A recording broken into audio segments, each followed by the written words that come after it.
Leksimizni davamlaştırmaz. Hürmetli vatandaş. Bugün Çislağa 2022 yıl 5. ayının 5. günü. Endeki mavzumunda vatandaş. Ukrayna'da urushning ikki xil mümkünlük ichida oxirlashida g'alligi to'g'risida fikr portildi. Mavzuli xabar 5. ayning 4. kuni Vanvetor betida e'lon qilindi. Xabar mundaq boshlandi. Yoki Vladimir Putin halok bo'ladi va yoki Rossiya ko'pchilik Rossiyaning Ukraynaga tajovuz qilish urushi 70 kun bo'lay dedi. Butun dunyoda urush qachon oyoqlashadi deb savol qo'yishyapti. Bu to'g'rida Ukraina harbiy axborot idora boshlig'i ziyorat qabul qilganda mundaq ko'rsatdi. Urushning oxirlashida ikki xil mumkinlik bor. Uning birinchisi Vladimir Putin halok bo'lishi kerak. Uning ikkinchisi Rossiya 3 davlatga yoki texmi ko'p davlatlarga parchalanishi kerak. Uning ikkinchisi Rossiya 3 davlatga yoki texmi ko'p davlatlarga parchalanishi kerak. Ukraina matbuotlari Ukraina davlat mudofaa ministrligi istixborot bosh idorasi boshlig'i Korlo Bodanovni ziyorat qilganda Bodanov mundaq ko'rsatdi.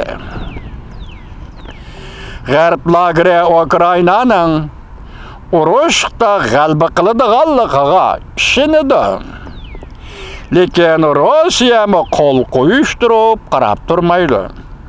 Shunlashqa yadro tahdidi bu rasmi.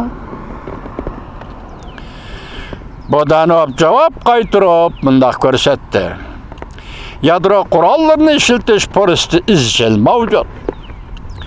Strategik yadro qurollarini ishlatishning ancha ahamiyati yo'q. Chunki Rossiya bilan Ukraina intayin yaqin oraliqdagi davlatlardir.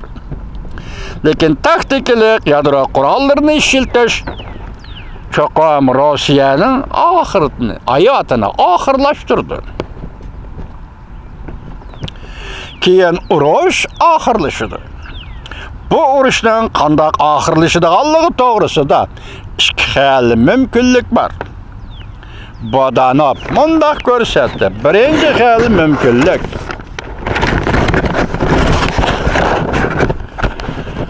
Rossiya 3 davlatga balki uningdan ko'p davlatlarga parchalanishi kerak. Bunun ikinci mümkünlük Rossiya 3 davlatga balki yana uningdan ko'p davlatlarga parchalanishi kerak.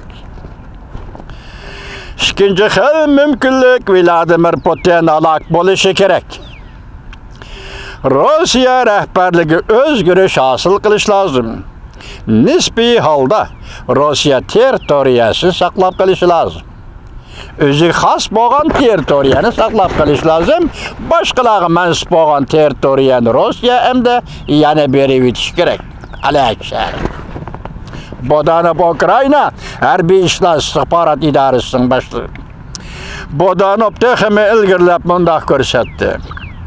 Agar ikinci xil mümkünlük Rossiya rahbarlari Vladimir Putin kasalchan rahbar deydigan bo'lsa, butkul jarayon Rossiyaga munosabatsiz bo'ladi. Bundaq ahvol ostida Rossiya barliq egallab olgan yerlarda voz kechishi kerak. Tarixdan beri Rossiya egallab olgan yerlarda voz kechishi kerak. Hatta aslida Yaponiyaga taalluq bo'lgan 4 oroldan voz kechish kerak. Yana aslida Germaniyaga mansub bo'lgan Königsberg, ya'ni Rossiya tilishi Kaliningraddan voz kechishi kerak. Shundaqla men qo'yishib qo'yay, aslida Uyg'uristonga tava bo'lgan Uyg'uristondan voz kechish kerak. Rossiya voz kechgandilar bu ülkede Xitoyning milliy hukmronligi oxirlashdi. Rossiya bir ayında voz kechgandilar bu ülkede Xitoyning milliy hukmronligi oxirlashdi.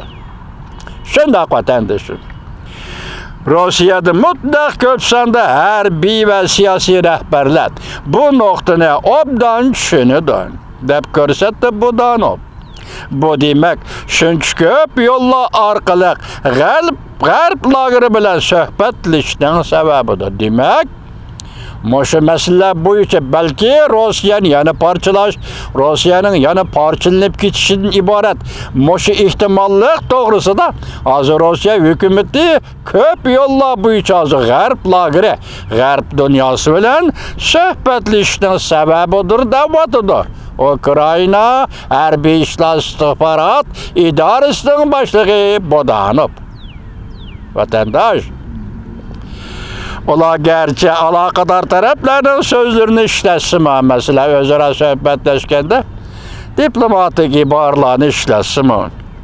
G'ayri alakadar taraflarning söz iboralari butunday o'xshamaydi. Chunki ular boylikdan ayrilib qolishdan qo'rqadi. Ular biladiki, bu ish hozirgi ahvolni tezla oxirlashtirdi.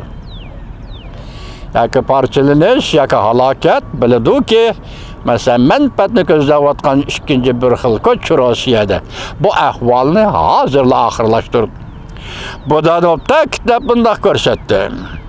Vladimir Putin chekinish yo'li qoldirmoqchi bo'lyapti. Bu reallik emas. Yoki bu qamlashadigan ish emas deydi. O dunyoviy urush jinoyatchisidir. Vladimir Putin hozir dunyoviy urush jinoyatchisidir. Bu uning oqibatidir. O o'zini xalq ko'chiga boshlab kirdi.